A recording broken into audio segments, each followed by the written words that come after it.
prophecy. ذكر خاتم النبوة. And this is something that has to do with the physical description of the Prophet sallallahu alaihi wasallam, and Allah subhanahu wa ta'ala equipped him with physical proofs of that he is a prophet. So one of those physical proofs is the Khatamun Nubuwwah, is the seal of prophecy. You know, normally when people try to authenticate a message or a manuscript, they normally get it sealed. So that's different. That's not possible in humans. But Allah subhanahu wa ta'ala gave the Prophet sallallahu alaihi wasallam something that looks like a seal, right? That looks like a seal.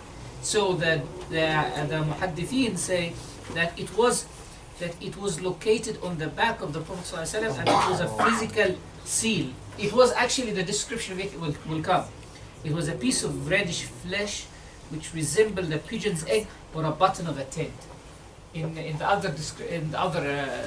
original Shamail is translated as a bridal canopy.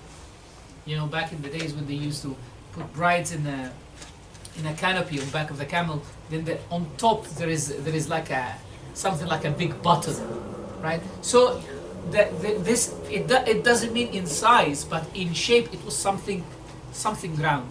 It was, you can say, it is something similar to a birthmark without the color of a birthmark. So it didn't have the color of a birthmark, because normally a birthmark has a different color from the skin. It was like a birthmark, but it was not in the same color of a birthmark. But it was a bit of a protruding piece of flesh, a bit reddish, at the back of the Prophet ﷺ, at the back of his shoulder, right behind his heart. So it was close to the left shoulder. And they said in some narrations, كان كبيضة, كان the actual shamal is كان كزر الحجلة. Zir, that's where the difference in translation came from. Zir al-hajala could mean the egg that a specific bird called hajala, very similar to a pigeon, produces, or that's like a bridal canopy. In another narration, كان مثل بيضة الحمامة. It is like an egg of a pigeon. And it had, they said, إذا قل وإذا كثر كجمع اليد في الهيئة. So sometimes, depending on whether his skin is extended or not. You know, when someone leans forward or backward, their skin extends. So if it extends, it is possibly the size of a hand, like a fist, a small fist. And if it is shrinking, it's a bit smaller than that. So it was like a protruding piece of flesh at the back at the back of the shoulder of the Prophet sallallahu alaihi wasallam. Now, Shaykh Abdul Hayy comments on that and said, وَالصَّوَابُ أَنَّ ذَلِكَ لِاخْتِلَافِ الْوَصَّافِينَ. That when we say, oh, it was as big as a fist or as small as an egg, because an egg of a pigeon is much smaller than that. He says the difference in describing the size of it depends on who was describing it, how close they were from the Prophet ﷺ. So sometimes when you see something from a distance, you think it's small, or when you see it closely, you realize the actual size of it.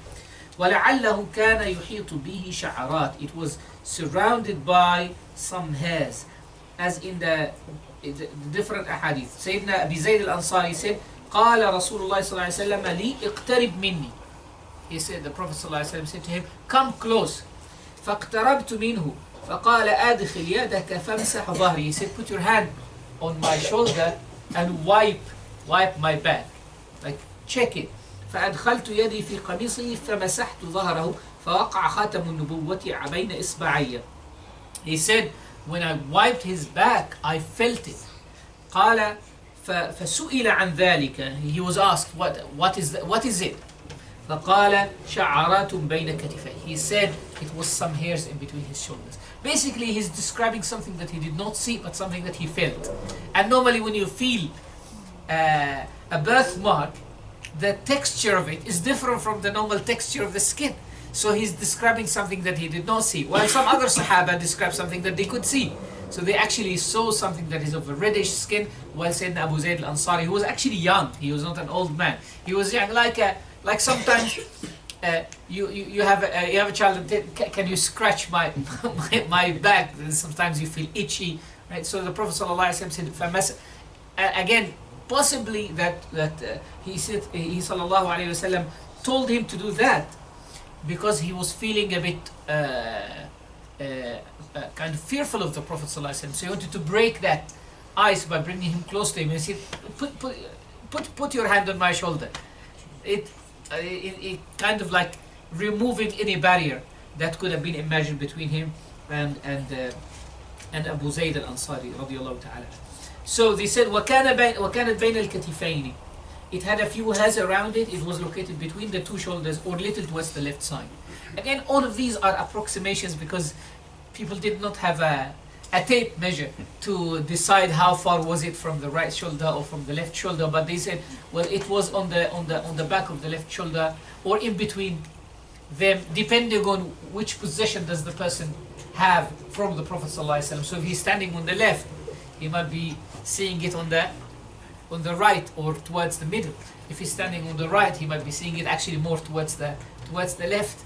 You know, depending on which position you are in, you'll be able to see things in the right way. وكانت بين الكتفين أو إلى جهة اليسار أقرب عليها خيلان مثل الحمصة. عليها خيلان مثل الحمصة. Said like it had on top of it خيلان. There were some moles on it, like chickpeas or smaller. So again, you know, the description here is all about the texture.